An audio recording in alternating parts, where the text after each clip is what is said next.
ಅಭಿಜ್ಞ ಸ್ವರಾಟ್ ಅನ್ನೋದರ ಅಭಿಪ್ರಾಯವನ್ನ ಇಲ್ಲಿ ದುರಿತ ದೂರ ಅನ್ನುವ ಸಂಗತಿಯ ಮೂಲಕವಾಗಿ ಶ್ರೀಪಾದರಾಜರು ನಿರೂಪಣೆಯನ್ನ ಮಾಡ್ತಾ ಇದ್ದಾರೆ. ಒಂದು ಸಮ್ಮೇಳನದ ಮೂಲಕವಾಗಿ ಇಷ್ಟು ವಿಷಯವನ್ನು ನಾವು ತಿಳ್ಕೊಳ್ಳೋದಾದ್ರೆ ಜೀವಮಾನ ಇಡೀ ತಿಳ್ಕೊಳ್ಬೇಕಾದ ಸಂಗತಿ ಬಹಳ ಇದೆ. ಹಾಗಾಗಿ ಶ್ರೀಪಾದರಾಜರ ಕೃತಿಗಳಲ್ಲಿ ಅಡಗಿದಂತಹ ಪೌರಾಣಿಕ ಅಂಶಗಳ ಕೇವಲ ಸ್ಪರ್ಶವನ್ನ ಮಾತ್ರ ನಾನು ಮಾಡಿದ್ದೇನೆ. ಇದರಲ್ಲಿ ತಿಳಿಯಬೇಕಾದದ್ದು, ಬರೆಯಬೇಕಾದದ್ದು, ಹೇಳಬೇಕಾದದ್ದು ತುಂಬಾ ಇದೆ. ಅವರ ದಶಾವತಾರ, ಪ್ರಾಯ ಹರಿದಾಸರ ಕೃತಿಗಳಲ್ಲಿ ದಶಾವತಾರ ಚಿಂತನೆಯನ್ನು ಕೊಟ್ಟ ಮೊದಲ ದಾಸರು ಅಂದರೆ ಶ್ರೀಪಾದರಾಜರು. ಆ ಹಾಡುಗಳನ್ನು ನಾನು ಎಷ್ಟೋ ಅನುವಾದ ಮಾಡಿದ್ದೇನೆ ಪರೀಕ್ಷೆಗೋಸ್ಕರ.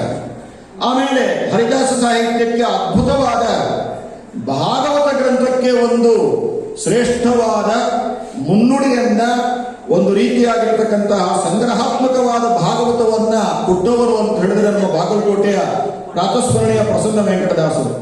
ಯಾರಿಗೆ ಸಂಸ್ಕೃತ ಭಾಗವತವನ್ನ, ದಶಮಸ್ಕಂದವನ್ನ ಅಧ್ಯಯನ ಮಾಡಲಿಕ್ಕೆ ಆಗುವುದಿಲ್ಲ, ಅವರು ಪ್ರಸನ್ನ ವೆಂಕಟದಾಸರು ರಚನೆ ಮಾಡಿರತಕ್ಕಂತಹ ದಶಮಸ್ಕಂದ ಭಾಗವತವನ್ನು ಅಧ್ಯಯನ ಮಾಡಿದರೆ ಎಷ್ಟೋ ಅದ್ಭುತವಾಗಿದೆ.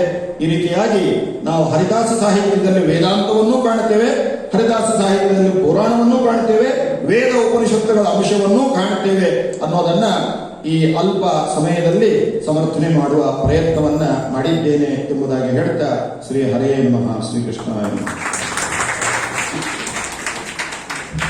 ಯಾರಾದರೂ ಪ್ರಶ್ನೆಗಳಿದ್ದರೆ ಪ್ರಶ್ನೆಗಳು ಬರುವಂತೆ ಅವರು ಮಂಡನೆ ಮಾಡೇ ಇಲ್ಲ. ಇದ್ದ ಪ್ರಶ್ನೆಗಳು ಹೋಗೋ ಹಾಗೆ ಮಂಡನೆ ಮಾಡಬೇಕು. ಬಹುಶಃ ಯಾರಿಗೂ ಪ್ರಶ್ನೆಗಳಿಲ್ಲ ಅಂತ ನಾನು ಭಾವಿಸಿದ್ದೇನೆ. ತುಂಬ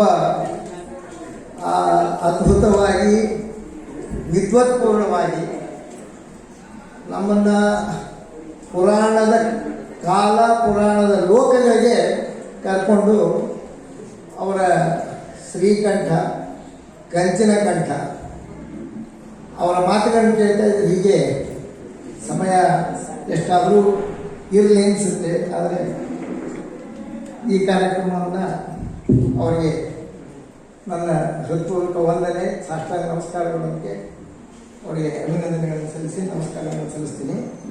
ನಂತರ